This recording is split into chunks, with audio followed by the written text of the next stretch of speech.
They call it dumping. That's what the dumper's dumping. I don't know if it's a really great term to use. No, like it is not a good term. Yeah, but I fuck with Juju Gotti. I'm telling you, the first time I heard "Dump God," I was like, "I'll challenge for that." Right. What? Yeah, see, y'all got deviant minds, man. That's why you can't use simple words such as dump or shoot or spray without people such as Joseph. Exactly. Yeah, I rest my well, case.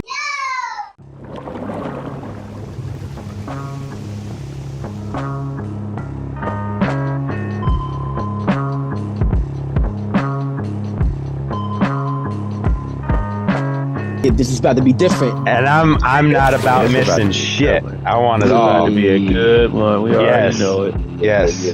So I'm gonna go ahead and kick it off. 1 2 issue 171 of the motherfucking podcast, motherfucking Abyss. We in this building. We got another Walkers member on here, but first, Ryan Puma. What up, Carl? How you doing? That's man? right. That's right. Shout out to my guy Ryan Puma. Yeah. What's up, man? I'm fantastic, man. Ready for another one. Looking forward to this one. Always, yo. Primo Jab, what kind of shirt you got on, bro? Man, I got on this Stove God Cooks. Stop calling me, I'm cooking. Okay.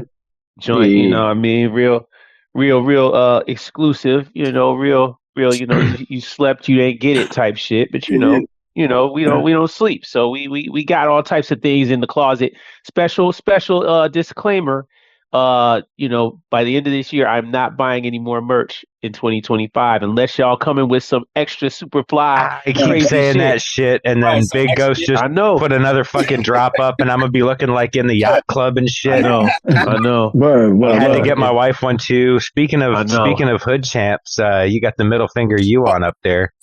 I got the motherfucking I got the Big Ghost joint on. I got the big joints on. The Killer Bee joint. The Killer Bee joint. Definitely. Yeah, shout out to Primo Jab. But anyway, man, it's a big special episode right here. You know what I'm saying? We got a Long Island representative. You know what I'm saying? Long Island got my favorite group, I think, of almost all time. You know what I'm saying?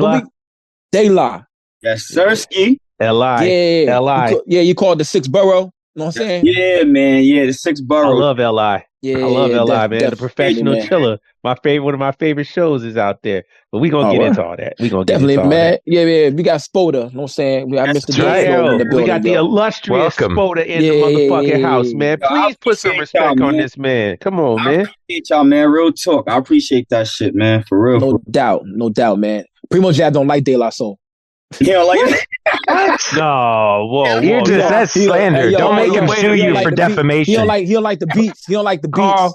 Don't make him sue you for defamation and slander. On the line, Carl. I'll represent you, sir. I'll represent you. He don't like Dilla. Hey, man. Hey, Lukey, eat a Mike's Hard Lemonade, man. How dare you try to say I don't like De La Soul? What? That is crazy talk. Bro, man. Yeah, we gonna have fun on here. That was a very unfunny joke, sir. I'm sorry, yo. But boom, that was the first song where I thought they bigged up Long Island so heavy. The stakes is high. Long Island, it's at Amityville. I was like, oh shit, I want to go. Nope. Right. Nope. That's the first you're song wrong, I heard. sir. That's the first song I heard. Okay, I was about to say, my bad. Another one of my favorite groups is from Long Island. Maybe you've heard of them, EPMD. Yeah. Oh, yeah. Eric and Ben's making dollars. Son. Yeah. I've been on the map. There's a lot from Long Island, man. There's a lot of Long Island. Go to the list.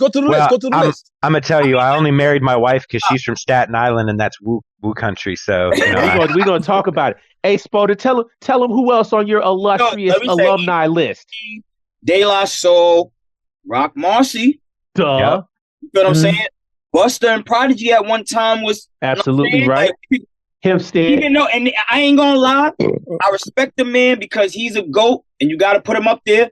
But I don't respect that he don't never bring up Bayshore. LL was born in Bayshore. He was born in Bayshore. Interesting. In Southside Hospital. One of my pops.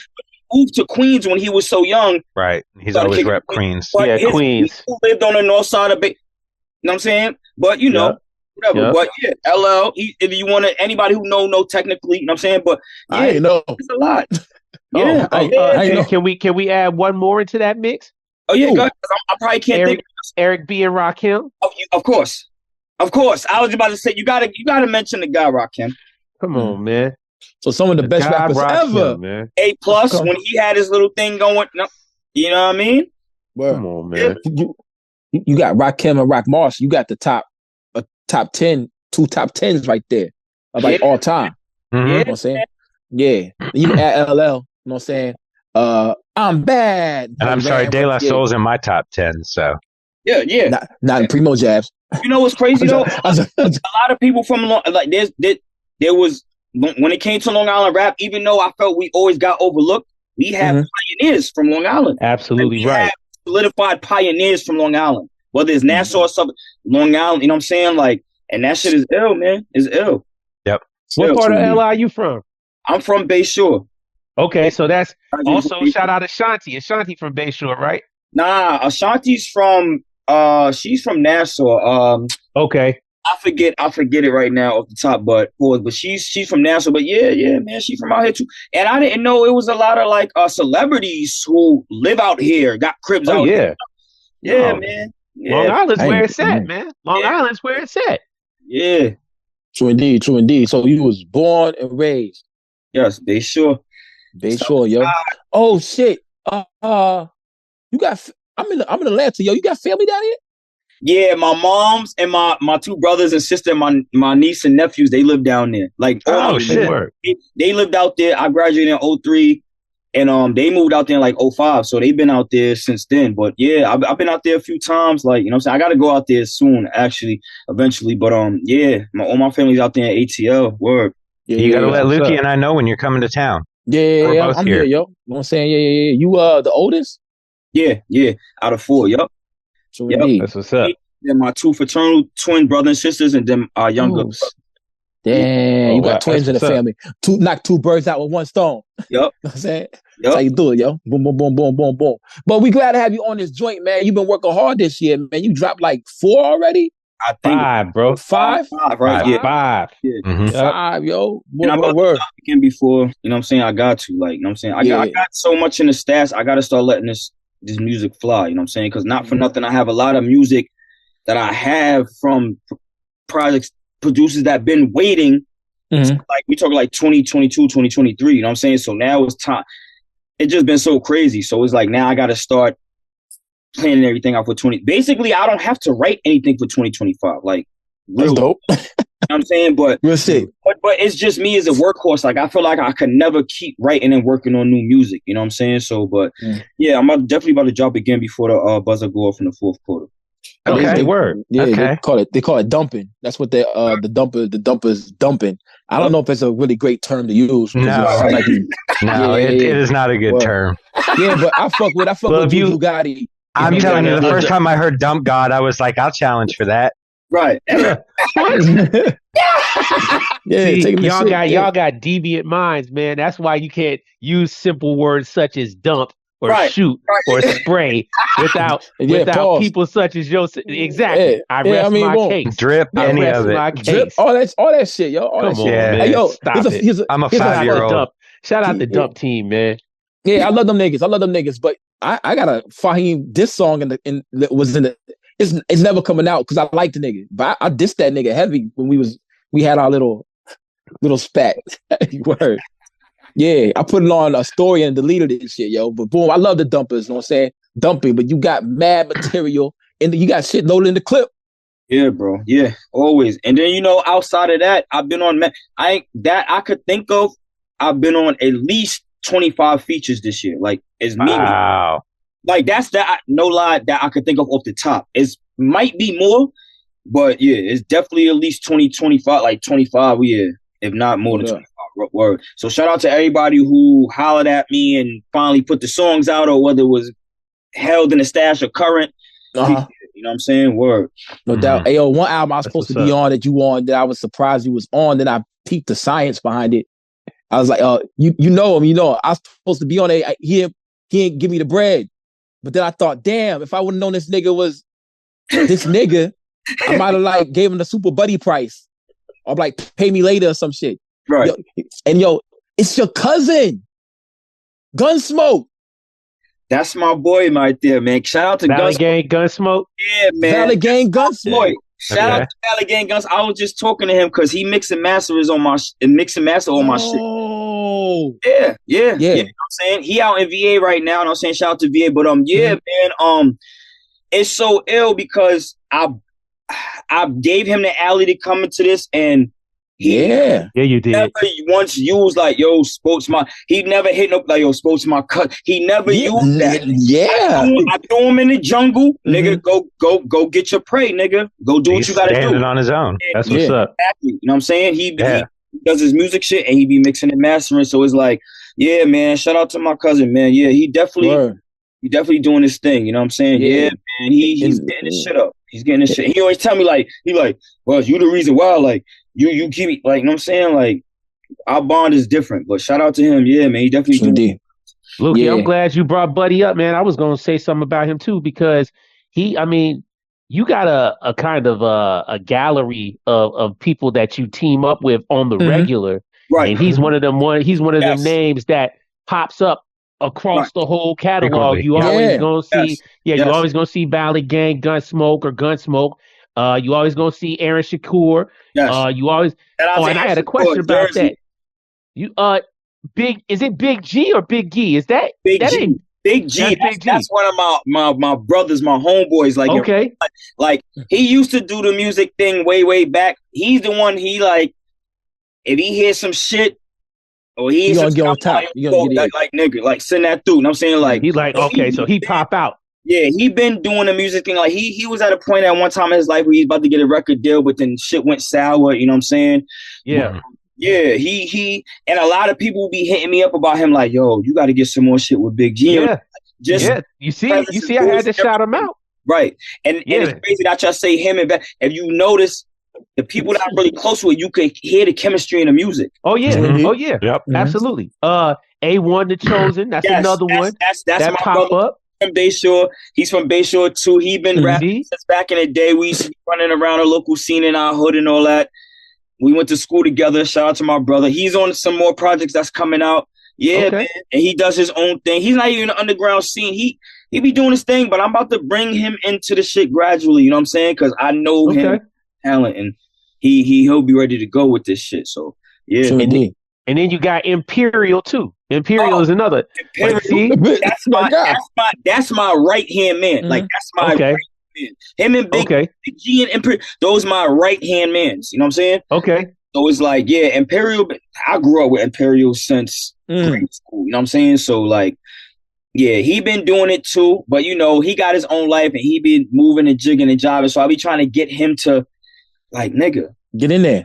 It's time. It's better time. It's a better time. Yeah, you doing the right thing though, man, because like you know that you got the momentum and you like, look, you know, I'm keeping these, I got these spots, I got these slots, I got killers on speed dial. So I'll bring them in when I need, you know, when the time is right. Or they say, yo, I heard something that I need to come and demonstrate on, and then they pop up. Yeah. And it fits. It always works. And I mean, that's dope, man. I mean, you're supposed to look out for your team. You're supposed to look out for your A1 day one people. You're supposed to, you know, if that's what you're doing, like we motivate each other, man. We're supposed to feed off each other. Like they come through and they probably hit you with a verse and you like, yeah, see, that's exactly why I wanted you on here. Or the other way around where they'll hear you going crazy and they're like, yo, please, you know, don't forget me on the next thing that you got going, because I'm ready. You really, you know, you woke something up in me when you was doing XYZ. Yeah. You know what I mean? Yeah, man, it's dope. Because like I said, I see those at least 5, aside from people that we're going to talk about later on, but those 5 are the ones that are your recurring characters that are always kind of popping up. Those like showing up in the comic book. Exactly. If you Batman, that's your Nightwing, that's your Robin, that's your goddamn Red Hood, that's your you know, all your team members that be just popping in that you know you guaranteed we out here, we getting it. Let's go. Whenever they on speed dial, yo, nigga, pull up, let's go, get on it. You know what I'm saying? Like, so, bro. It's and I just want to say real quick, taking care of your day ones is great when they have the talent to contribute.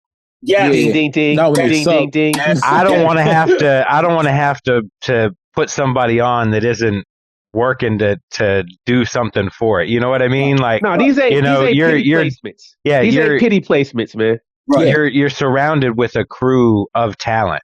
and that in itself makes you want to support them and bring them in. So yeah, man, definitely. I heard the finished product of Sharper the Sword. You know what I'm saying? And the song Spoda's on is City Don't Sleep. I was like, damn, yo, I should have sent them the sketch. That album would have been like even better. You know what I'm saying? Like, you fucking up, Lukey. You fucking up. You out here pursuing rap beefs and trying to rap mic fight with people you missing out contributing to rap beef ill classics whatsoever. When Sonny said, bro, I need a little bit more time. And I got you. I said, I got him zipped up, ready to go. And then like I ain't hear from him no more. So it's like, boom. Like, yeah. So like he said he was going through some things like right. Yeah, like everybody got their life shit. So if it don't work, it don't work. You know what I'm saying? I be seeing posts on Facebook and be like, yeah, what's up? So cool. Like, yeah, it's all love. Sometimes shit don't work out. You know what I'm saying? Boom, yeah. But album was dope. You know what I'm saying? And Darius Lazar.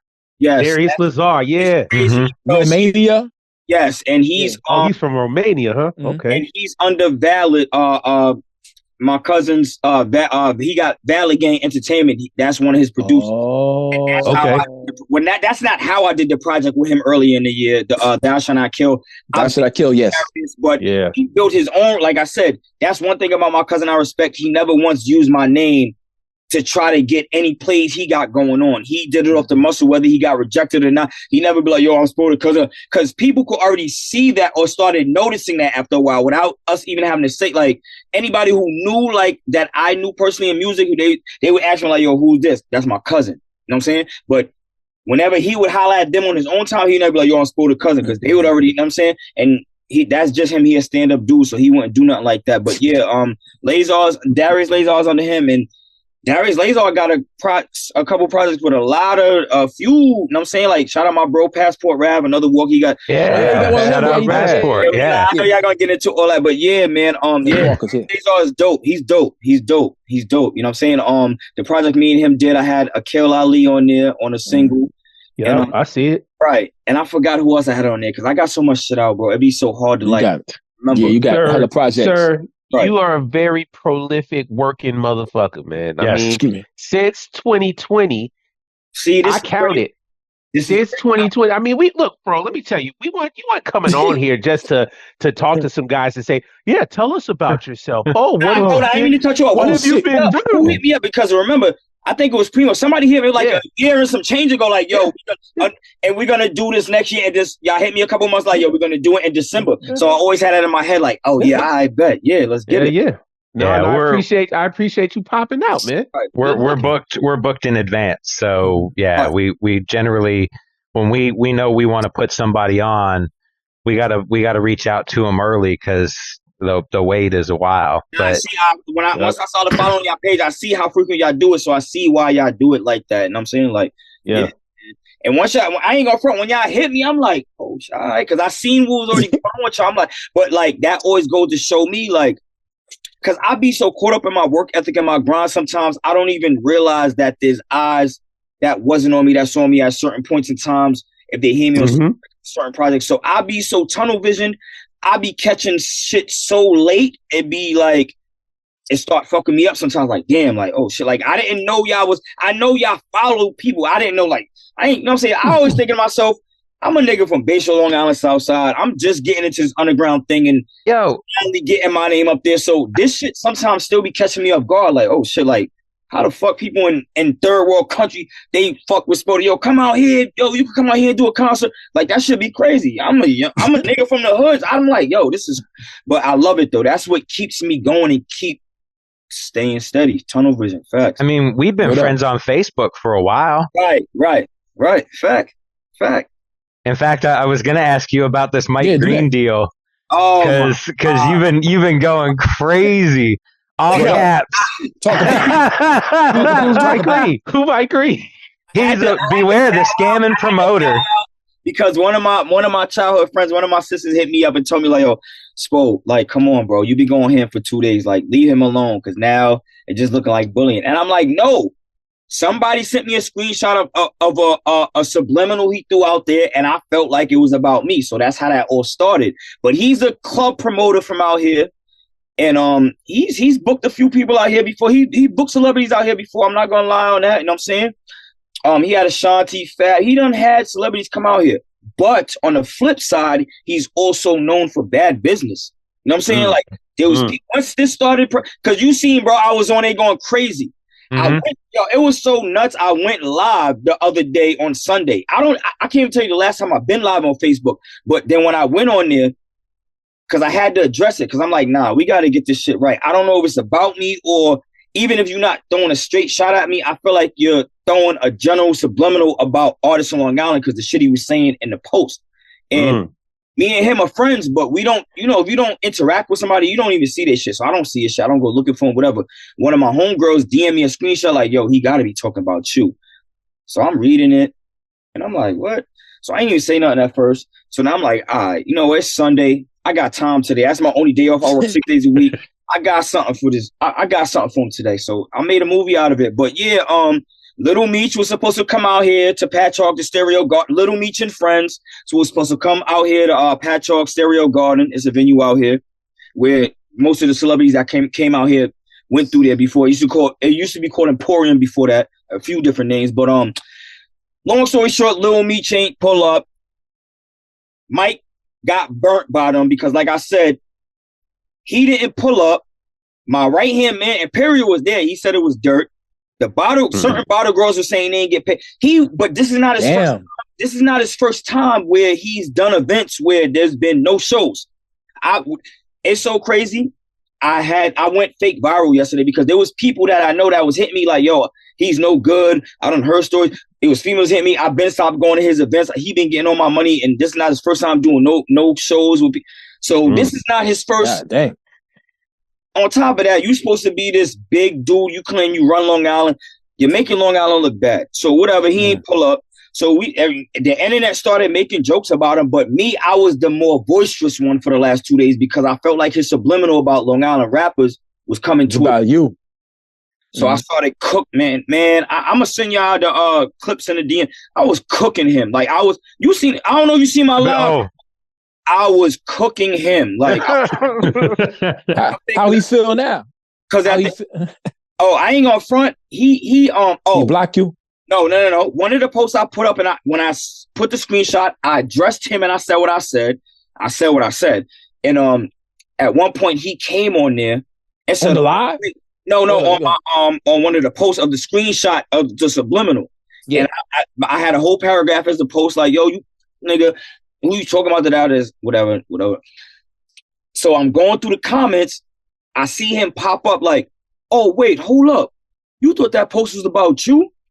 So when I try to go double back to go respond to him, because I was going to tear him up, he deleted what he said, but I had already screenshot it. I still got it on my phone. He deleted it.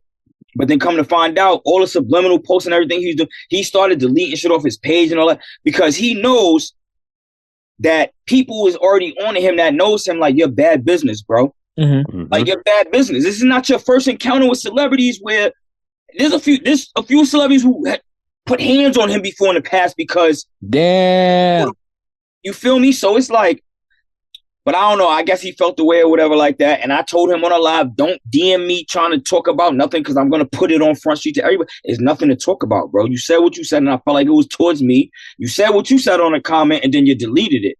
Should have stood on it. Now that made me more think that you was subliminally talking about me because you deleted what you said. You just an older dude. He's like 52, 53. What you double back and delete it for? You asked me a question. I was going to respond how I was going to respond. But you deleted it before I could go back to respond. But yeah, that was with that whole Little Meech. That's why I've been posting memes and all that shit. And yeah, he's Janky Promoter ass nigga. But yeah, Mike Green. Yeah, man. Mike Green, man. Yeah, yo. Funny thing is, me and you got a couple things in common, G. For one, my government is Ronald. You know what I'm saying? Yeah. And two, I was born March 3rd. So we are both Ronald Pisces. That's Get the fuck out of here, yo. Ain't that crazy? That's crazy. Yo. That's crazy. And I was talking about how like I fought, I think it was kindergarten or first grade, because the nigga had my name. Right. That's what you did. You fought them niggas And then one of the niggas knew karate.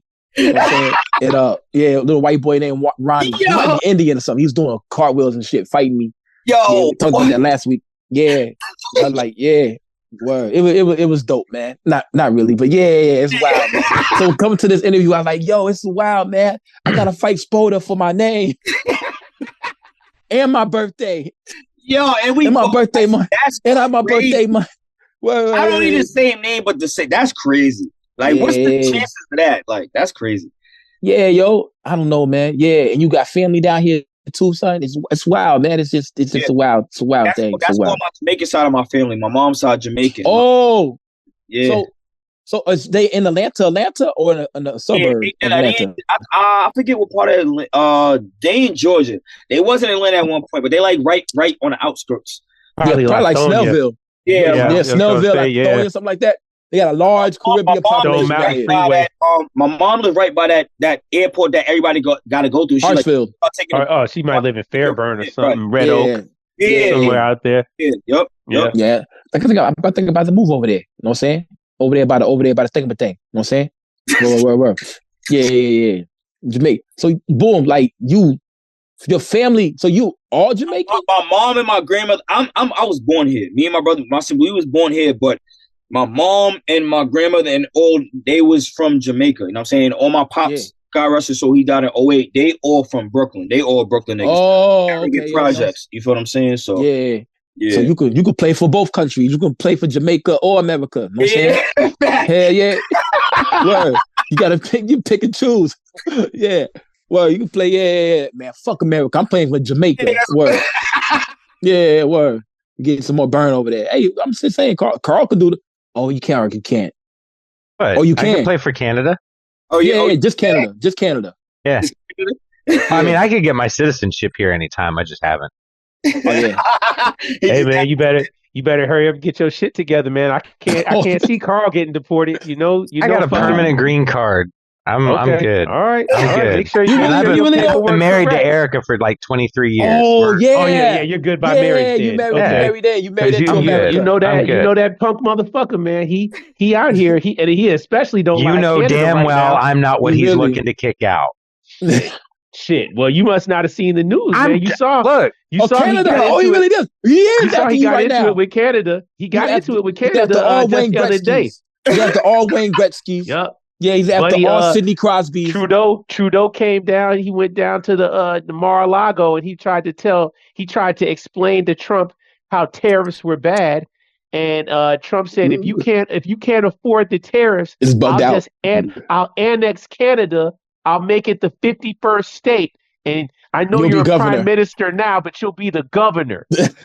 Yo, talking megaton bomb shit, man. We about to go to war with Canada. They ain't got no army. Man. They ain't got no army, man. They do. Yeah, they do. But they army ain't better than the U.S. But the point is that who would have seen that in the cars for 2025? Right. Thanks, fuckhead Donald Trump. It's damn, I can't. You know those little fish that swim around sharks and just clean sharks? Remoras. Yeah, remoras. That's what Canada is, basically. Right. They just swim around the UK and the US and just make sure that, their suits look good. They, everything is That's an interesting. Well, that is until that is. Oh, you need a couple planes, eh? We got 3 or 4. Right. Wait, look, bro. Once all the ice melts, once all this global warming hits for real, and the temperatures start changing, and Canada turns into the same climate as motherfucking Kentucky. And then there's no more ice up there on the Northern Passage, and Canada owns 60% of the real estate up there, and they start opening up new ports. Canada gonna be rich, Jack. How long do you think it's gonna take for that to happen? We're gonna be dead. 20 years. 20 years. Wait. I hope I ain't dead. 20 years, bro. Niggas.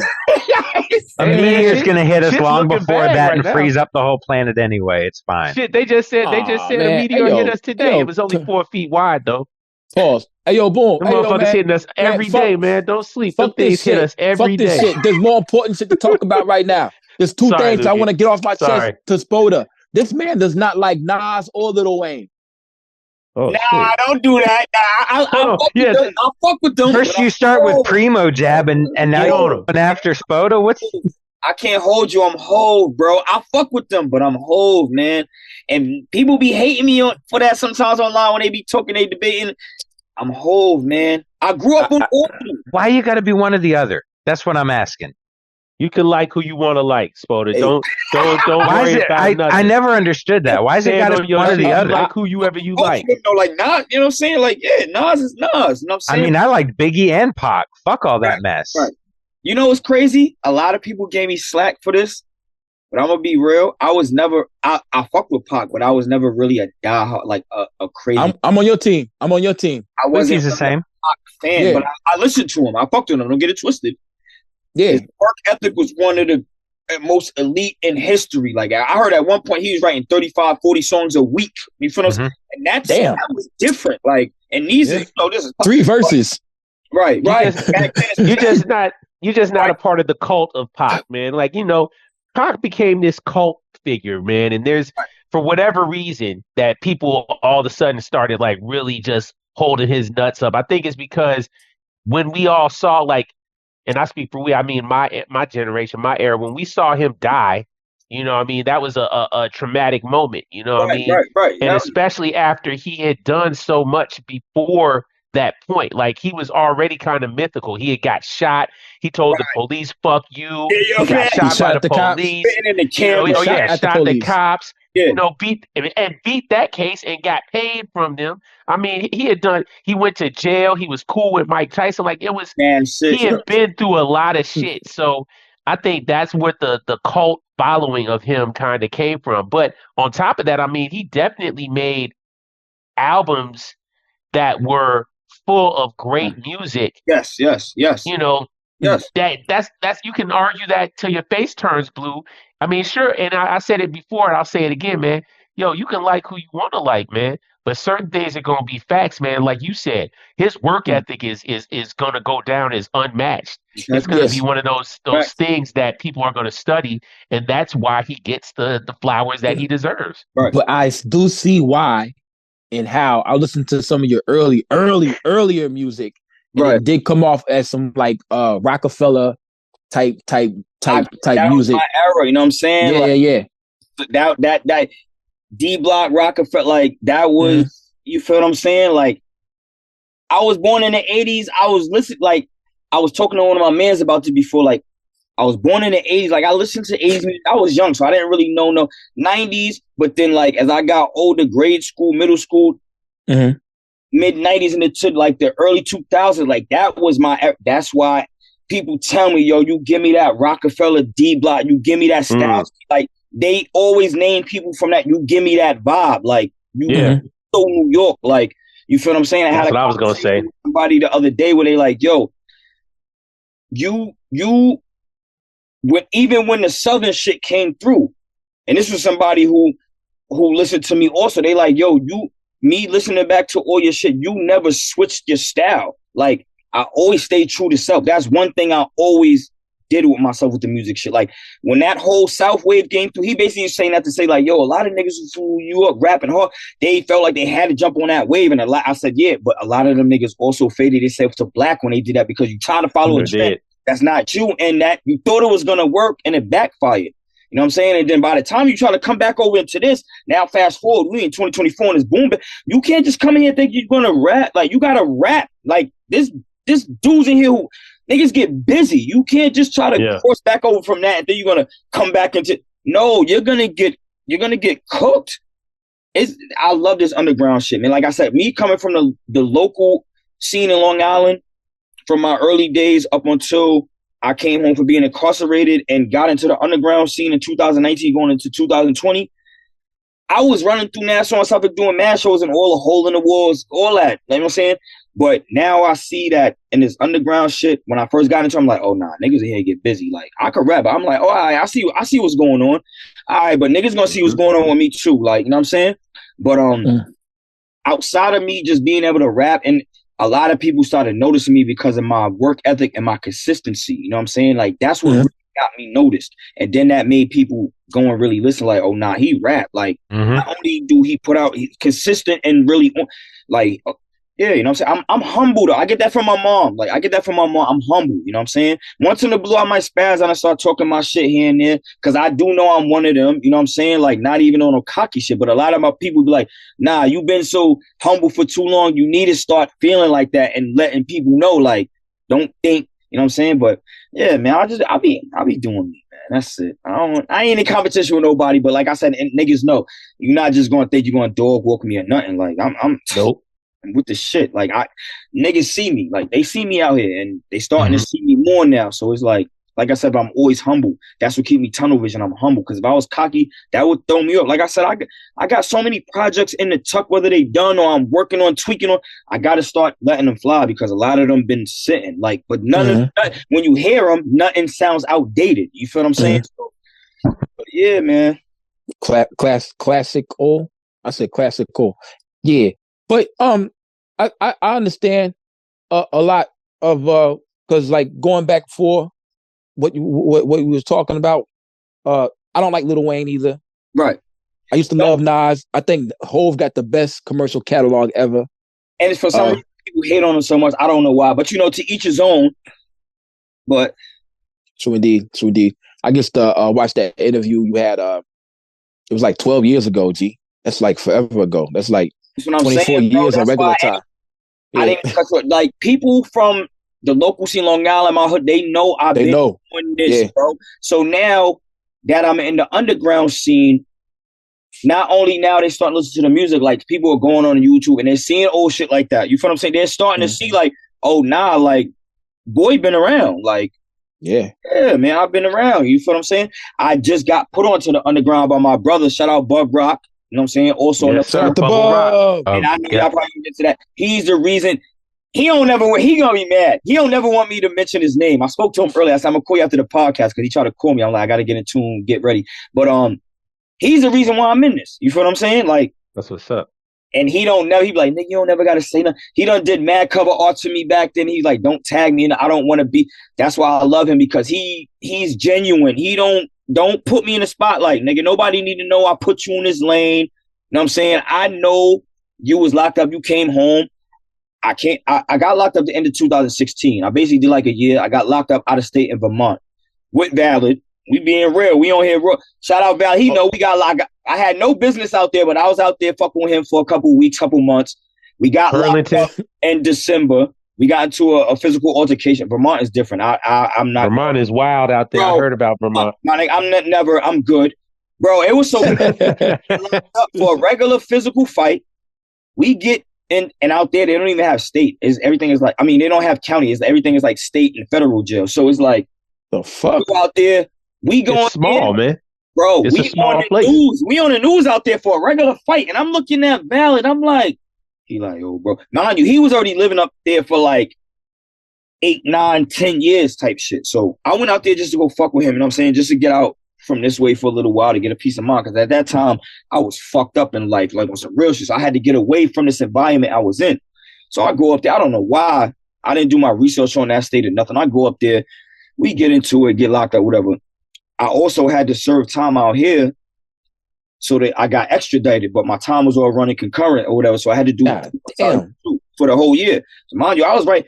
I still got rhymes from that I wrote physically that probably I never recorded, whatever. But I got mad shit. But I come home on the low. I don't even post on no social media at first. So I finally do. Bub hit me. It's mad people hitting me, family. I don't want to talk to nobody. I gotta, you know what I'm saying, get a piece of mind. Yeah. Even though it was a year, that's why I don't. Yo, that's why I'm like, niggas be that year felt like 2. Like that jail shit. I done did shit when I was younger. Overnight, forgetting to bar fights when the niggas with my man, like little shit like that. But I don't even see how niggas could do stretches of double. I did a year, 11, 12 months, and that shit felt like 2, 3 years. And I'm like, nah, I will never come back to the state and I will never go back to jail. So I come home. I finally speak to Bub. He like, yo, you know, you my brother. I knew Bub since like 2007, 2008. Yeah, and he damn. Like, right. And at this time, he was already in the underground scene probably for like a solid 3 years. You know what I'm saying? 2.5, 3 years. He like, yo, my nigga, I know you fresh home. It's this other lane that's going on with the music. So I'm like, yeah, whatever. We chopping it up. He like, yo, it's this underground shit that's going on. He like, yo, nigga, I hollered at you because I know you. I've been knowing you. I know your work ethic, and I know you can rap. You know what I'm saying? So he threw me in I threw Valid in. He threw me in the jungle, linked me with Wavy. When I came home, I left this out. When I came home, I didn't move back straight to New York. I went down to VA with my girl and her mom. So I was staying out in VA. We was in North Chesterfield for like a year and a half. So I didn't know nobody. My main thing was I need to find a job in a studio. I found a job first. I still don't find a studio. I meet one of my mans at the time. He locked out. Shout out my man Irv.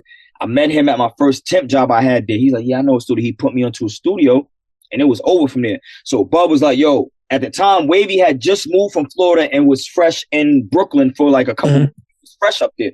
He like, yo, my man, and Bub had already did a few Lucy's with him or whatever. He like, yo, I want to tap you on my man Wavy. I'm like, I bet. So Full Court Press, which everybody that I know, they let a lot of people tell it. That's my introduction. That's my reasonable doubt of the underground to them, still to this day. So that's a fact. Me and Wavy wound up we chopped it up. Shout out Wavy to God, by the way. Shout out my brother Wavy to God. Absolutely. He's in Brooklyn. Now he's in Brooklyn. I'm in VA. We doing everything through email. So, you know what I'm saying? We did like 2 Lucy's, threw them out there, rave reviews.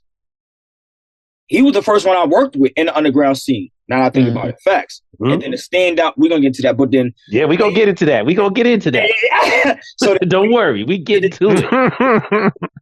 So then me, Wavy, and Bub was on a conference call one day. He like, yo, I need you to do a project. We like, all right, fuck it. So he was sending me packs, and that's how Full Court Press came out. But me and Wavy always say, everybody praised that project, but me and Wavy was like, yo, that was our trial and error, our test project. We didn't even know. Mind you, we was never in the physical, so you know the vibes is different, but it just wound up matching up even still till now. The new project that I came out with, like the chemistry was there. Us not knowing even through the email before we got in the physical when I moved back to New York. So we threw it out there, and on a low, Bub made that. He made that cover. He made the cover. Bub made the cover on his phone. Like, you know what I'm saying? Like, that's what's up. Like, he don't never. It's a dope cover. Yeah, he don't even never. He like, don't even. You mean Full Court Press cover? Yeah. Bub made that on his phone. Word. Sent it to me. Couple days. Yeah, just use this one. Yeah, I'm like, all right, bet. But yeah, people was loving that shit. And like, of course, because that was my introduction as a full piece finally. You know what I'm saying? But Bub was the reason why. Like, even before that, I came home. If y'all notice, that's why I got the Lucy Smoke installments. Those is all over niggas' beats, and I'm cooking niggas' industry beats. I got 3 out. I'm about to come out with 4. 4 is done. I just got to get it mixed and mastered. But I say that to say that all came about because before me and Wavy put that out and we put the 2 Lucy's out, Bub like, yo, nigga, I know you got mad raps. He like, yo, son, drop a Lucy for 7 days straight on the industry beat. And that's what I did. And that's where a lot of eyes were like, who the fuck is it? And then they started putting 2 and 2 together, like, because Bub was telling certain people, like, yo, this is my man, like, from the towns, like, but certain people started and they like, yo, who is this nigga? This nigga just dropped a Lucy for 7 days in a row. And that caught a lot of people's attention. So when I had that little fake piece of momentum, none of these people in the underground this time don't know my work ethic. So now I'm like, all right, I see what I got to do. I have to stay consistent because now I have eyes on me. Even though I didn't know who in the underground, I just knew because people was commenting on Wavy shit and sharing our shit. And I'm like, all right, I see what I got to do. And then it was just off to the races after Full Court Press. It was off. It's probably like, no lie, I probably got like almost 30 projects out since I came into the underground scene. No bullshit. Let's talk about that, yeah. 22 since 2020. And a lot of people see that, but a lot of people don't really verbally talk about it. But I know people see it when they double back and look at my name. Outside of seeing me got to. I had 4 projects out before. My first project I put out in 2009. I was doing this at 13, 14. I recorded my first verse at 16. I didn't put my first project out there, I recorded it in 2008. I didn't put it out until 2009 and that pip. That was before all this other Facebook, all that shit was out. You know what I'm saying? So I've been around. Like, I've been out here, like, seriously. Yeah. All the underground people starting to see as they double back in my cat, like, nah, he really been doing his music shit for a long time. Like he didn't just try to clog up the lane. Like, yeah. So man. it's interesting to me because, you know, you had mentioned earlier that there were a lot of people that tried to jump on the wave as it was changing. Right. And it's a common mistake that people make. And I think it speaks to the value of just being true to who you are as an artist. Right. Because all things are cyclical. Yes. And the disadvantage for that person that says, well, I'm going to try trap music because that's what's popular, or drill, or whatever the radio is playing, right? So you jump yourself into a very large lake, and you're a small fish, and everybody else is jumping into that lake at the same time because you're not the only one that's trying to chase that dollar, right? Right. When you decide to go back, you're basically trying to jump back into an area that you don't have practice at anymore. Whereas when you stayed true to yourself, you gain the 10,000 hours to be a master because you never dropped what was true to you. And so you stuck with it and you kept writing and kept doing those things. And so when you drop into this underground lane, you're prepared. You've already mastered your skill. Right. Mm-hmm. Right. I just seen that it was 3-4 notches up from the local scene. And shout out to everybody in Long Island. It's not knocking. Yeah. I've seen this is a different type of caliber of rapping. Like, I know I was doing that in a local, but I'm like, oh, everybody in here do. Oh, this is what's going. Oh, no, I didn't know no name, but as I started learning names and Bub started putting me on to certain names, like, I'm like, oh, niggas. Oh, okay. I see what's going on. But I also kept in the back of my mind, this is why my brother threw me in here, because he know I'm going to be able to fend for self in this shit. Bub he not just going to pick somebody. He knew. That's why he told me, like, yo, bro, nigga, you the right. He's like, yo, let's go. Like, go ahead. And ever since then, because he always tell me, like, nigga, you already know I know your body. Nigga, like, they going to know soon, too. Like, and that's how it started. That's how it went. Dope. True indeed. It's the Royal Rumble down here. Man. It's the Royal Rumble down here. It's a friendly Royal Rumble sometimes. You know what I'm saying? But but you don't want to get tossed out the ring. You try to stay in that ring as long as possible. Right. Till you hop back in.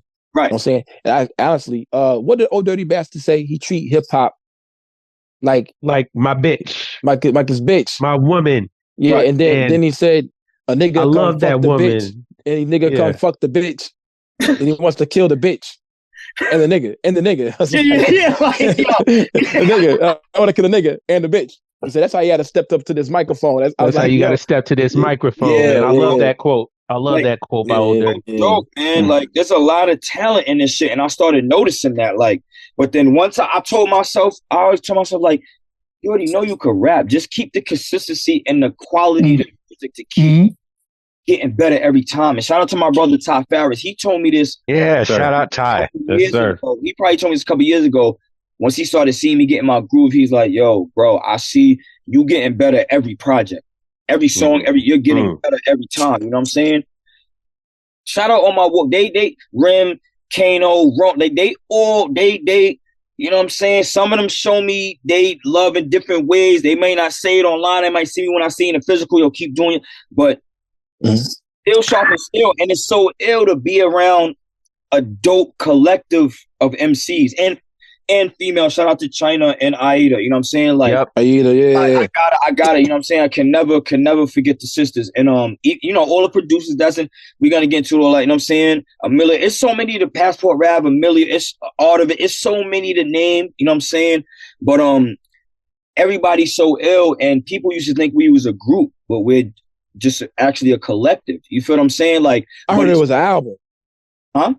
I heard there was an album. I asked Ty Farris. Nah, man. Check it out. It's not. Check it out. It's not. I walked up to Ty Farris at Top Shelf Premium, the first one. I said, yo, the year's almost over, but I got to hear the Walker's album before the year's over. He looked at me and said, you heard it? And I was like, yo, it's real? Something happened. Ty,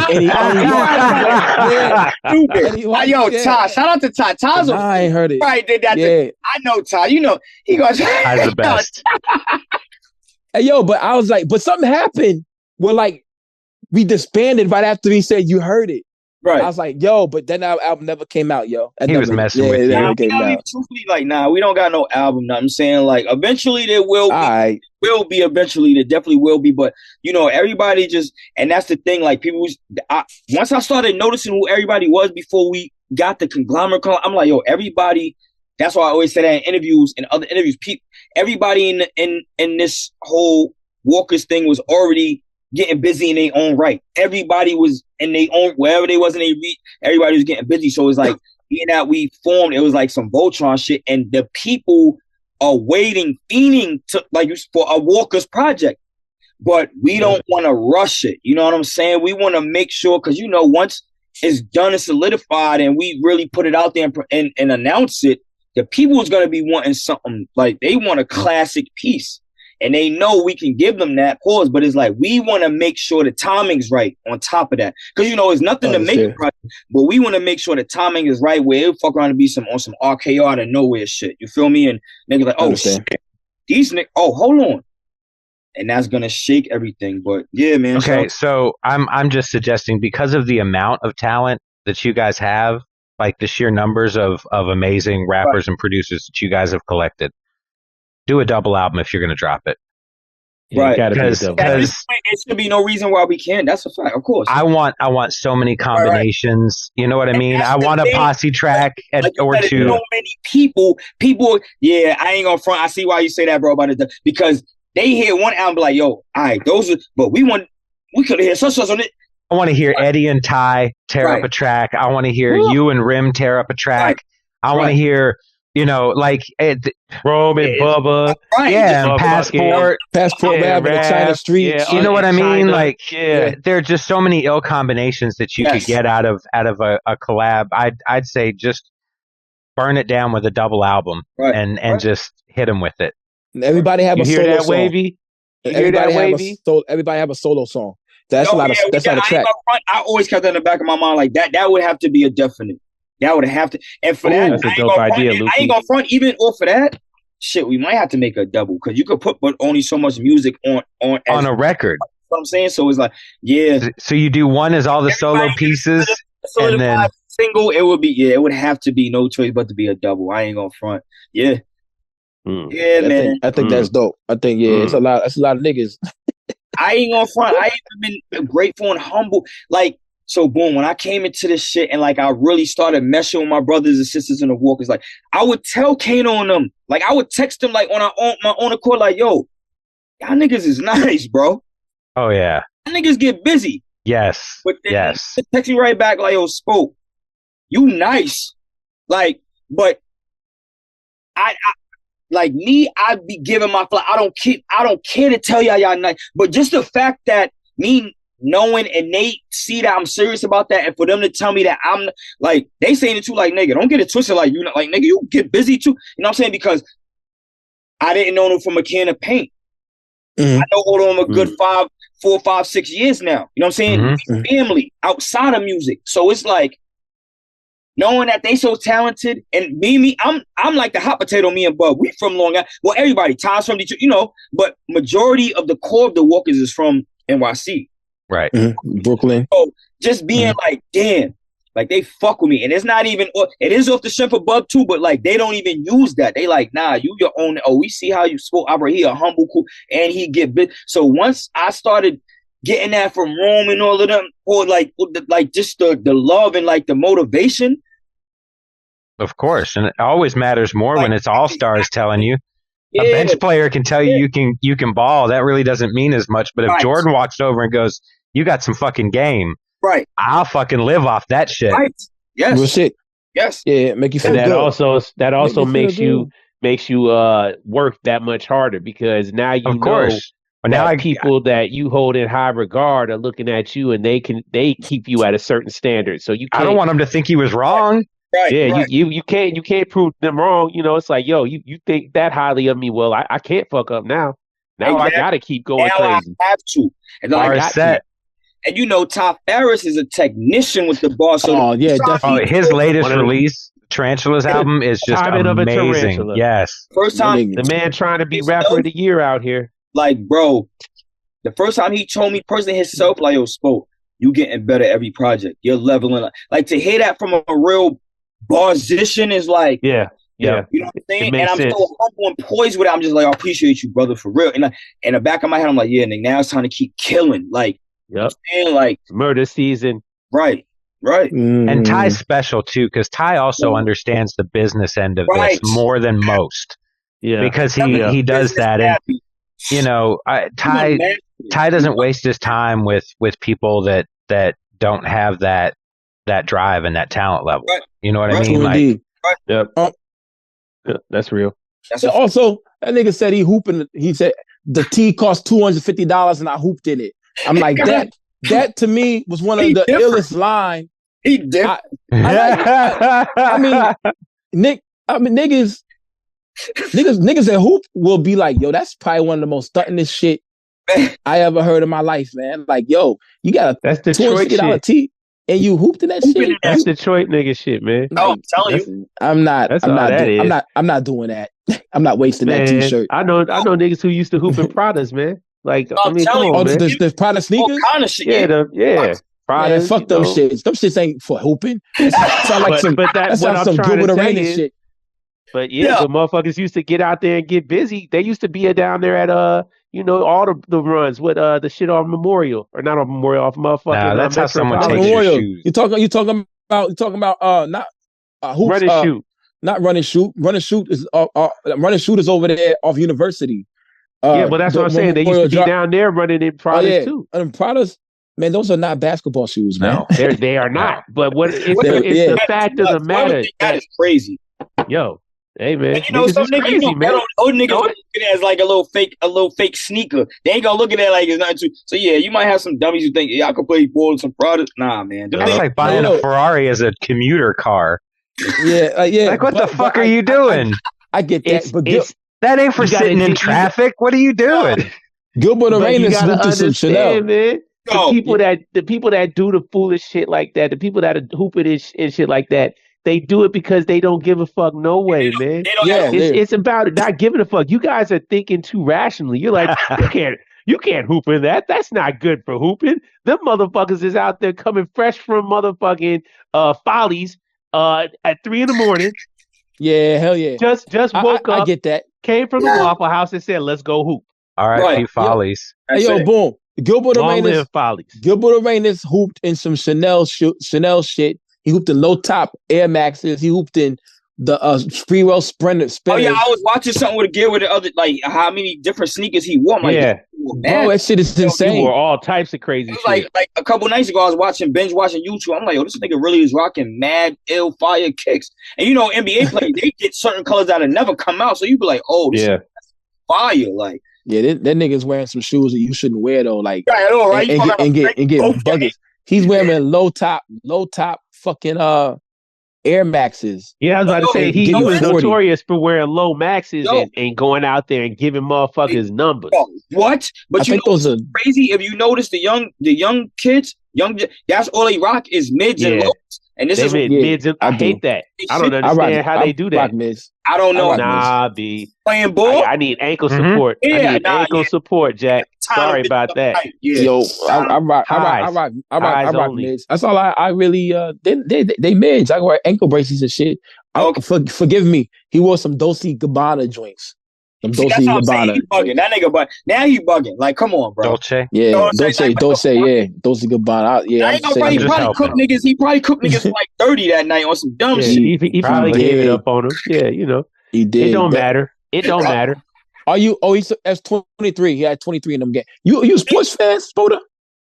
I watch sports. You know, I don't, man. I be so into my music. I don't really tune into like the playoffs and shit like that. Like I watch. I feel you. On the season, you know what I'm saying, but when it be intense, that's when I tune in, even with college and shit like that. Because it be too much to try to keep up with that shit and fucking work and keep it regular. Like to be a sports fan, you gotta have the Perry, he got apps on his phone, so he be on the move, betting on watching on. I can't keep up with the sports like that, man. Yeah, I ain't doing that either. I ain't gonna hold you. I'm a wrestling fan. Word. Oh shit. Yeah. I just watched that McMahon documentary. Yo, that shit was crazy. Shout out to the All Time Podcast. They did a really good episode about it. And Wow, that shit was, and just to think, I was young watching, think everything, and then the shit that's going on behind the scene, you like, yo, Vince is a fucking, I don't even know the adjective, the verb, the noun. He's a genius and a monster. Right? Yes, yes. Megalomaniac is what they call it. And what's funny is over the course of it, you've got all these people that revere him and admire him, still saying that Mr. McMahon, the character, and Vince McMahon are basically the same person. And through all these episodes, he's talking about, no, they're completely different. I'm Vince, and that's Mr. McMahon, and that's, Bro, they said even down to something. I mean, because on YouTube, I was watching something, and one of the wrestlers said, like, all that walking, that shit is not a gimmick. Like, that's how he really carries himself, like arrogant. Like, that's not. Yeah. That's it goes into what you're saying. Like, those are that walk is crazy. He's gonna try to say that it's not, but I forget the wrestler, but then at the very end, walk that he does, they like, no, that's really him. He does that off the kid, like he really walks with his chin up, chest out, like he really. Be, I'm like, yo, I mean, they put the durag on my neck. I'm like, yo, that WWE. So the last episode, the last episode, you actually have a quote from Vince where he's basically kind of working out that, with so many wrestlers and actors in this business, they'll blur the lines because, it gets so close to who you are. You start being that character and stuff. And he comes to the realization that maybe the Vince is the character and I'm really Mr. McMahon.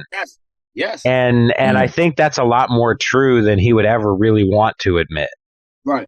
But really, I mean, just going through the different eras and when they got to the Attitude Era and Stone Cold Steve Austin and that was my era right there. Me too. I was all about that. My wife actually made me a sign because I went to it was one of the events here in Atlanta, and I can't remember. But been to one, man. That's on my bucket list. Insane Live. So I gotta get into it. Yeah, but okay. 96 Rock was doing a promotion that if they showed your sign, you'd get to go up in the box. So my wife's a dope artist. So she drew a picture of Stone Cold Steve Austin and Booker T, and he was kicking Booker T in the ass, and it said something. I'll kick your candy ass or something. Yeah. And the sign, but I never got in the booth. But yeah, I was a huge I thought you were gonna say you got to go to the. I thought you were gonna say that too. One of those events. I don't even care if it's fake. Like I'm a wrestling fan. Just to watch it, I'll be watching. What the fuck? But I want to be there in person. Like I ain't gonna lie. I know the experience is probably way different when you there and the music go off and everybody chant. I gotta go to one of them shits. I ain't gonna hold you. Yeah, it's the same with live music and with stand-up comedy. It's in sports. It's great to see it, but it's different when you're there. It's always different when you're there, and the energy of the crowd, and everybody starts booing because people are throwing drinks and shit. Oh yeah, it gets wild. It gets wild. December 12th, Hills Have Eyes in Atlanta, Georgia at Center Stage. Yes. If you're in Atlanta, Georgia, the West Side, true indeed. Also, Linda McMahon. 2 days after this episode comes out. Mm-hmm. Really? Yeah. And shout out to Linda McMahon, who is now the Secretary of the U.S. Department of Education. How? That's fucking insane, man. I have no fucking clue. We're in bizarro world. We can try to run for that shit, man. Joe, I swear, I told somebody just today, I'm like, man, I need to go ahead and try to get a job with the Trump administration. They hiring anybody. Hiring anybody. I don't know. Linda McMahon was the business side of the WWE for all those years. Right. For the Department of Education. No, I get that. I get that. I don't know what her credentials are. I just know she's a very business savvy person. Right. No, that you're being very kind by saying she was very business savvy, Carl. I would challenge you to Google it right now. Google it right now. Yeah, I mean, the WWE is still I got a computer. Don't threaten me. I still watch it to this day. Not business savvy. There you go. I gotta be business savvy. I still watch. She's a scumbag scammer, just like fucking Donald Trump and the rest of his fucking cronies that he's putting into the motherfucking like Mike Green. The people. Okay. Mike Green. Fuck Mike Green too. Mike Green probably gonna be the Secretary of fucking Homeland Security. For all we know, he a fucking scumbag scammer too. Linda McMahon donated, I think, $11 million to the Trump campaign, and That's why she got a position. Right. Yeah. So boom. Look, That's man, Donald Trump playing Godfather rules, man. If y'all ever said anything nice to him about him in public, or defended him, or put some money in his pocket, he doubling back, and he gonna look out for you. Not That's all it is. Not necessarily. You can say stuff bad about this man, but if you donate your loyalty to him, he'll still pick you up. Henceforth, his vice president, who said that he was the next Hitler, and then then he picked him up. But he's a Harvard grad, and he got a DEI hire wife. So, yikes! Yo, this whole shit is a sitcom at this point. That's not funny, Carl. It's entertainment. I'm googling. Jack. A DEI hire wife. Hey, look. Well, why you googling his Indian wife, who's kind of hot? She's not even kind of very. And she's kind of bad. She's decent. Hey, here we go.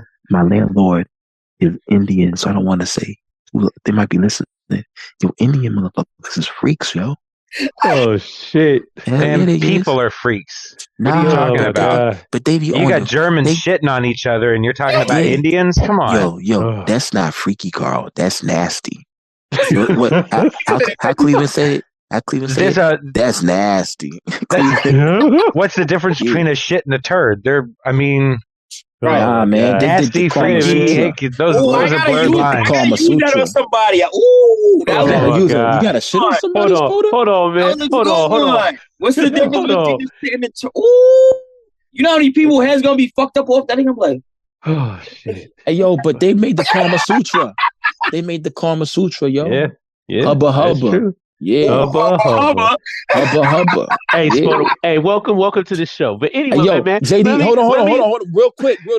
JD Vance's wife, you out there? Holla at me. My DMs are open. Anyway, go ahead. Oh, God damn it. Hey, look, man. Yeah. Here I go again doing something unorthodox on the show. Talk about rap music. I want to talk about rap music and everything, man. So I want to talk about your resume a little bit, man, if you don't mind. Right. To date, like we've talked about, since 2020, since your introduction to the underground lane, to this new Renaissance lane, 22 projects, right?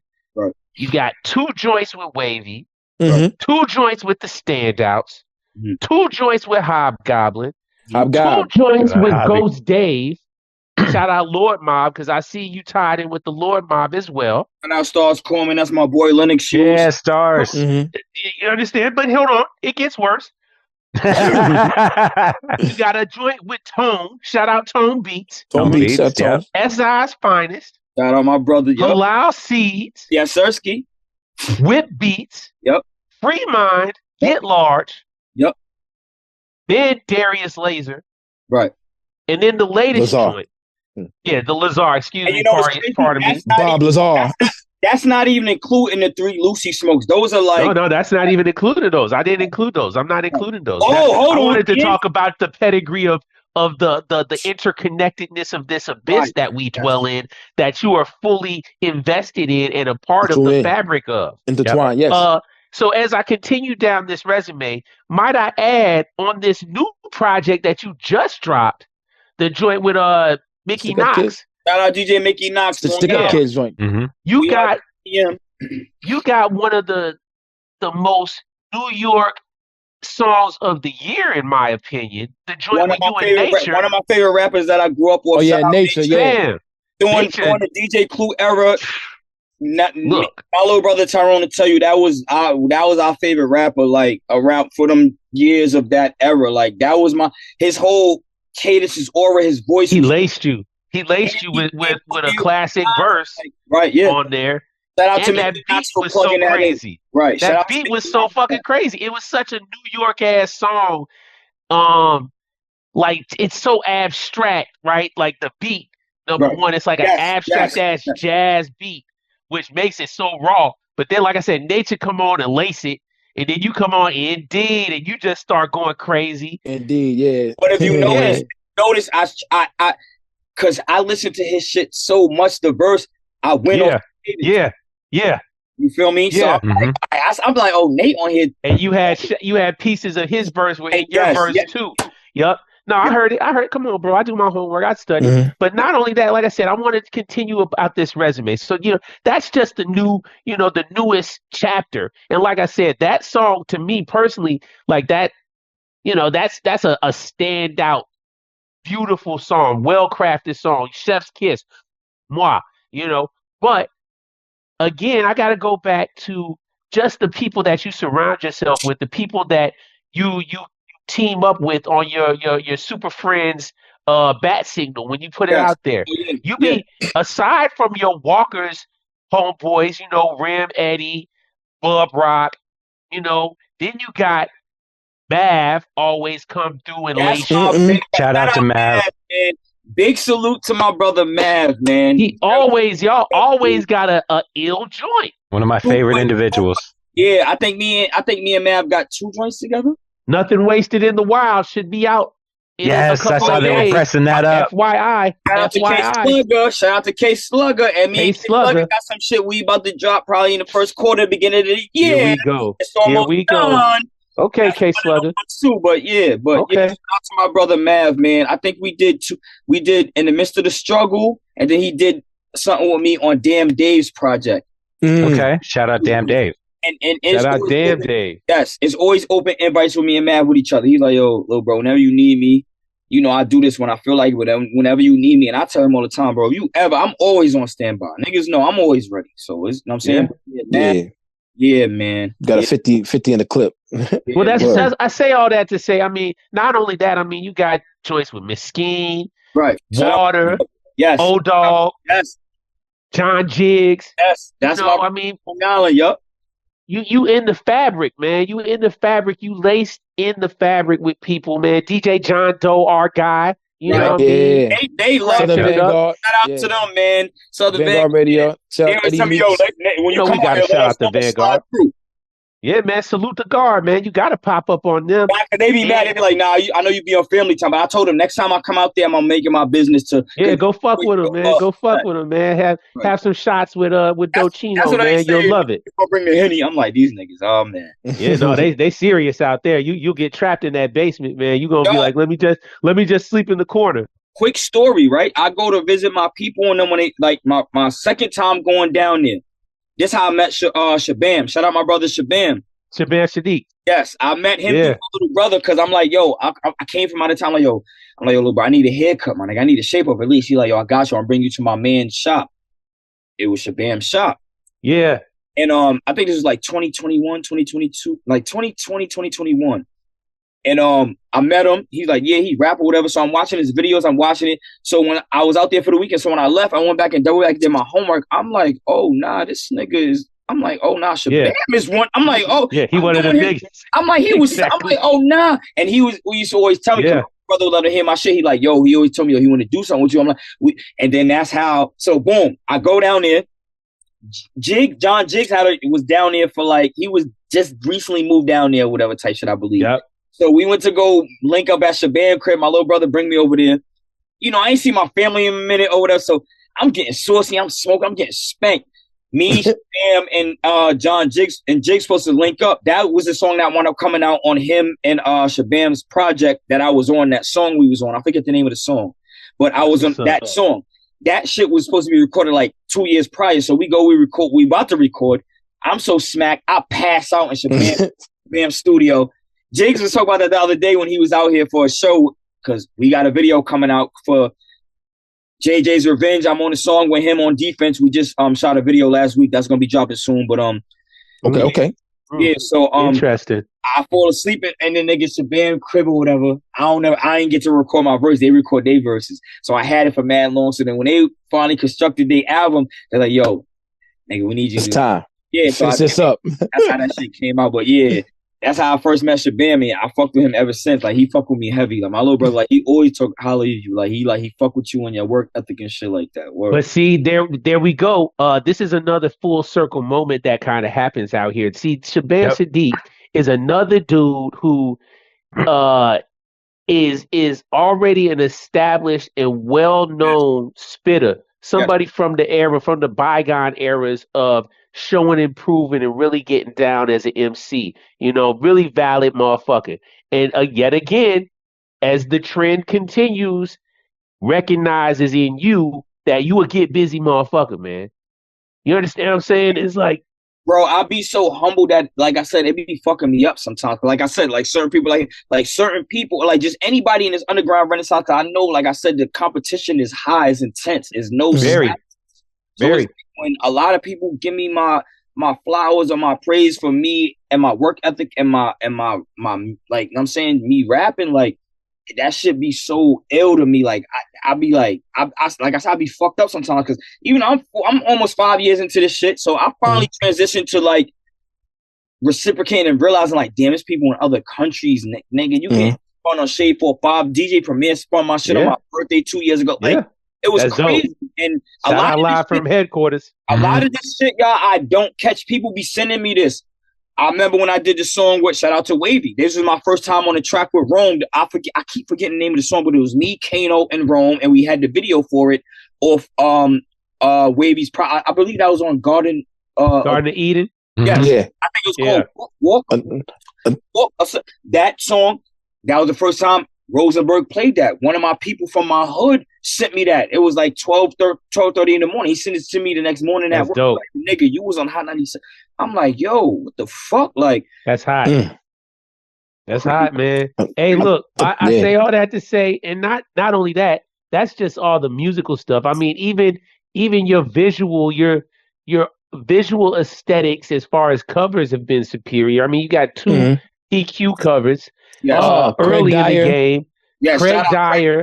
And shout out my boy Trueheads Live. He's been doing a lot of my shout out Trueheads Live. My motherfucking my brother right there. Like majority of my shits for like the last, and it was a shameless plug. I met him through Source. Shout out my brother Source Heist. Heist Life. That's not my op. That's not my op. Yeah, I gotta stop saying that. It's all about basketball. Yeah. Free to Dale. Free Dale. Shout out my brother, Baby Man Heist. Yeah, man. Shout out Baby Man. And this how I met Dave. Well, me and David Jenk, this how I knew about him. We was both on that EP with him. I forget the name of the EP, but it was fully produced by Just Blunted Sloth. Shout out to him. Sir. And I was on the song with Source. And then Trueheads Live had made the cover art. So he doubled back and hit me like a couple days later after I posted my verse. He like, yo, Source, let me hear this. He's like, yo, I want to fuck with you, bro. Poor, like, I'm saying, he's like, yo, I fuck with you. Like, if you need any cover, he's just, that's my boy. And it's so crazy. That's what's up. For my talent. You know what I'm saying? And him getting his shit up now and he been doing his thing. Like, I'm just like, yo, this is grateful because I could easily be paying for shit. Like, but people really, because you know what it is? I build genuine bond. Mav, all these people, I have genuine bonds with these dudes. I talk to them outside of music. We politic on shit outside of music. So it's like, it's real, genuine bonds. So it's nothing for me. Like, there's still big dogs I can go and grab. Like, Illa G is my big brother. He fuck with me. Like, this Illa G. I could, you know what I'm saying? Lil Fame, I met him at the 38 Special. He came to me after I performed Words of My Pops.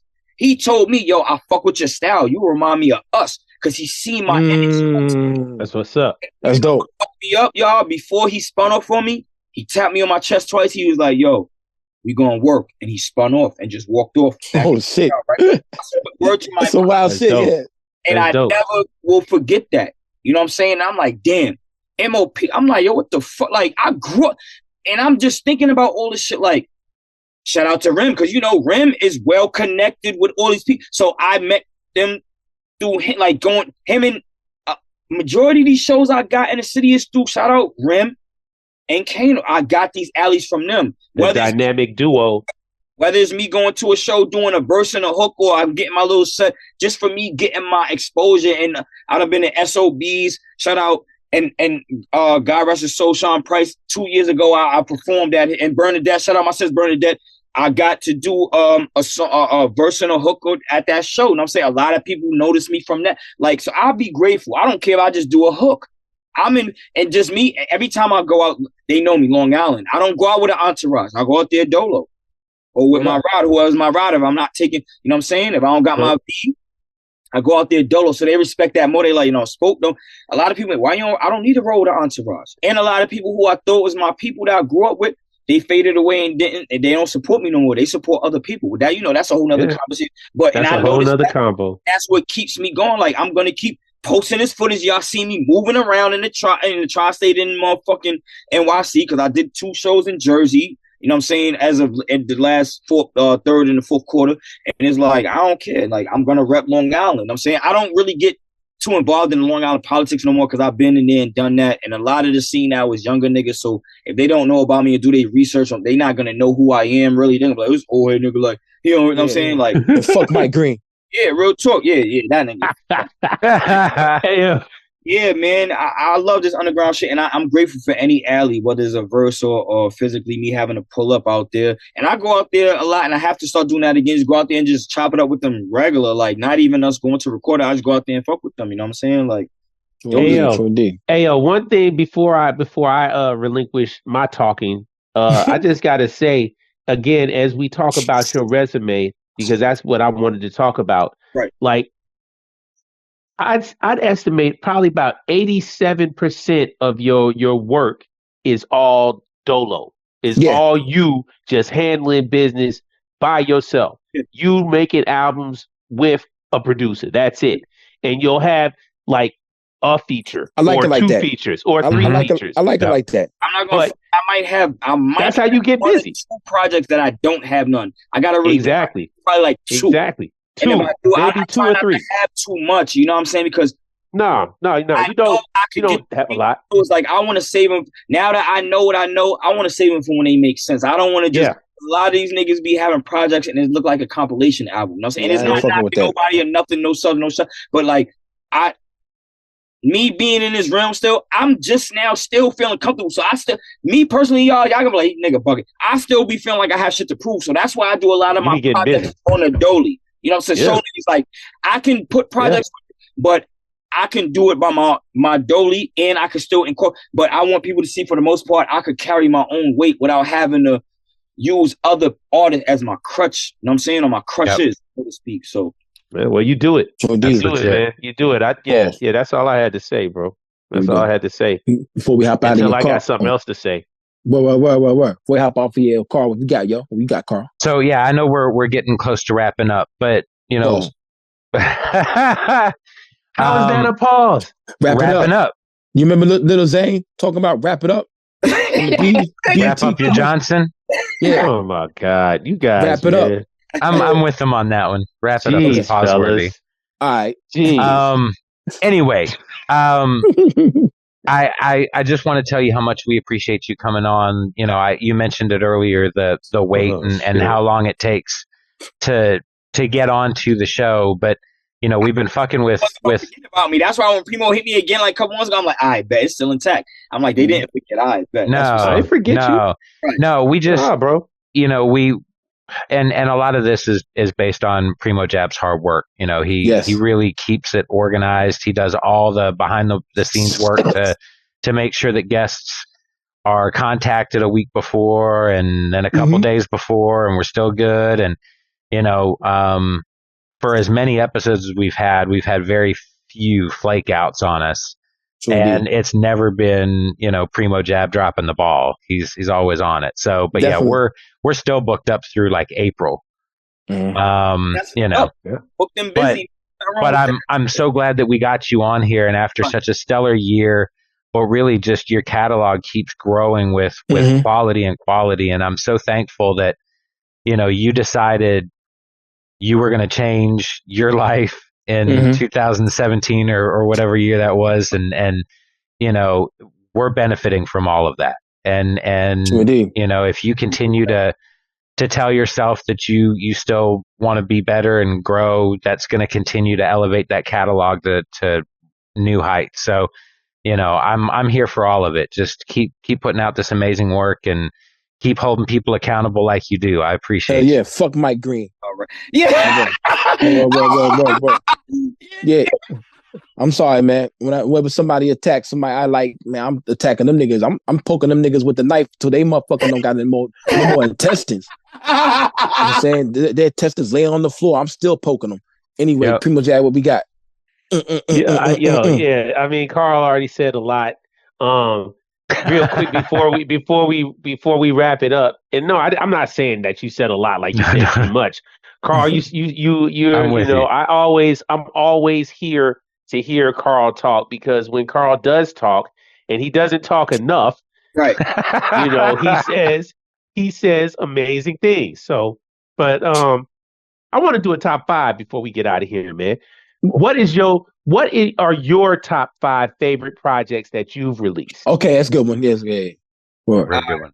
No particular order, but I always put this one first because I feel like this is my best project, meshed musically, sonically.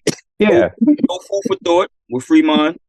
Okay. That was like that was like a personal album. If anybody heard that, like I touched on a lot of different topics on that project. So Food for Thought, Full Court Press, of course. Of course. Of course. So Food for Thought, Full Court Press. Truth Be Told, Hobgoblin. That's how Mav. Yeah. Yeah. Okay. Because he worked with Angels and Demons. Shout out to a lot of eyes. I meant to bring that up earlier. A lot of eyes was on me after that project. Like I felt like that's where my stock went. I'm saying. So Soul Food for Thought, Full Court Press, Truth Be Told. That's 3. I'm not gonna front. Proceed with Caution with Tone Beats. That's how I got hip to you. I'll tell you that. Yeah. And I'm gonna go with because there's another project we ain't bring up either that I did. Nobody did this either. Halloween Havoc, what I did 2 years ago. I was gonna talk about that when we were talking about how many Dolo joints you got, because that's one that's all featured. Yes, and I did it on purpose. Before we get into it, was 15 joints, 13 different producers. Everybody, I had a feature on every joint. Yep. Kind of on because I say that because that was a collective between that and State of Emergency also. That was State of Emergency. That's not on streaming platforms because I felt like some of the songs didn't really sound mixed at the time. But that was my first collective project. I would have to give those two a good runner up for 5. Yeah, the number 5 spot's always a tie between 2 joints. So yeah, that's cool. But yeah, man, like Carl said, man, we just appreciate you taking the time to come kick it, man. And not only that, man, I mean, I feel like it's very important that the people that listen to this show are familiar with you, if they're not already familiar with you. But the people of this show are savvy and in tune, so there's no way that they're not familiar with you because of everything that you've been doing. You've put together a hell of a run, and you should be proud of everything you're doing. Right. And just, like Carl said, keep focused, keep doing what you're doing, keep elevating.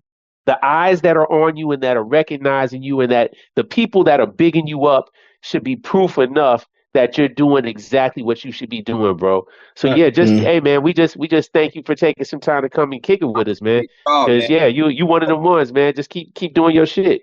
I appreciate you. I promise y'all I got y'all, man. Yeah, man. Definitely. Word. I thought you was gonna do a top 5 rappers. I already know the top 5 rappers. The top 5 rappers are Jadakiss, Jay-Z, you threw in Cameron, Biggie, and you had X and Fab in there too. And you was talking about research. Killer. Yeah, you was talking about Killer. Killer is one of my top 5. Shout out Killer, man. Killer is Killer. Yeah. Anybody who know that you gotta put Killer, man. Bro, Cam is that dude, man. It's 2 different Killer Cams too. That's what I'm saying. It's Cameron. Niggas lucky he wasn't this. Even the new Cam, like niggas lucky he didn't stay SDE Cam, like rapping. Yeah, super fire rapping. Hey man, shout out Public Enemy Cam though. No, that double mixtape Public Enemy, yo. I don't know if y'all heard that, but that's one of them ones. That's one of them ones. That's the second best Public Enemy mixtape. The first best Public Enemy is Public Enemy #1 by Beanie Siegel. That to me is one of the hardest mixtapes I'm not gonna argue that. Damn, I forgot my son. That's what I'm saying. I'm not gonna argue that. Beans was a monster. Beans is man. Beans was a monster when he was going crazy. Yeah. I'm a shit like 3 wings, salt, pepper, and hot sauce, a Louisiana bag of chips. And he rewound that shit. I was like, yo. But then he said some real fucked up shit. He said he raped the girl in drinking water. I was like, I listened to it with my girlfriend like this, like, I was driving. And those is jokes. Yeah, it said rape your kids. He said, I was fooling y'all. Damn, he's creative. He said, the second verse, he said, I raped your kids to the tune of the first verse, but the shit get worse. I was like, I'm gonna cut this off. Let's take this CD out. Another thing is, I remember you was talking about tapes, how you was dubbing over tapes and shit, bro. That was my life as well. Make DJ Clue to me and my little brother would stay up late. My mom was making me TV all that off by 8:30, 9 o'clock. We still stay up late, sneaking up to DJ Clue, keep the volume with 2 pieces of paper or some tape over that shit. Yeah, some tape over the tape. Making our own mixtapes front and back. We used to have to use the front every Monday. We used to have a whole, that's when they had the case for the fucking we used to have we used to label the little strips and you could label. Man, that was a good time. Yes. You know what I'm saying? I think Quiet Storm, I had to wait till Quiet Storm come on. Like Quiet Storm, Mobb Deep. Yeah. But I wanted to, so I was like, but I would always hear Little Kim come on. I'd be like, I don't want that one. I want the real one. Yeah. Word. And then on MTV, they always had the Little Kim version video, but I wanted the real one where they was doing backflips and they had all the guns. They made the rule to not have no guns no more on MTV, but that was quite a great time. Like I said, we got a lot of common, yo. Like boom, it's crazy. 2 Ronalds, 2 Pisces. You know what I'm saying? Yeah, that's some wild shit, man. But thank you so very much for coming on the joint. Y'all, man. Yeah. Indeed. You know what I'm saying? Indeed, man. And yo, we getting out here. On the count of 3, let's put our hands in real quick. Put our hands in. On the count of 3, fuck Mike Green. 1, 2, 3. Fuck Mike Green. Yeah, man. See y'all next week. Peace. Yeah, fuck that nigga. Eat a dick.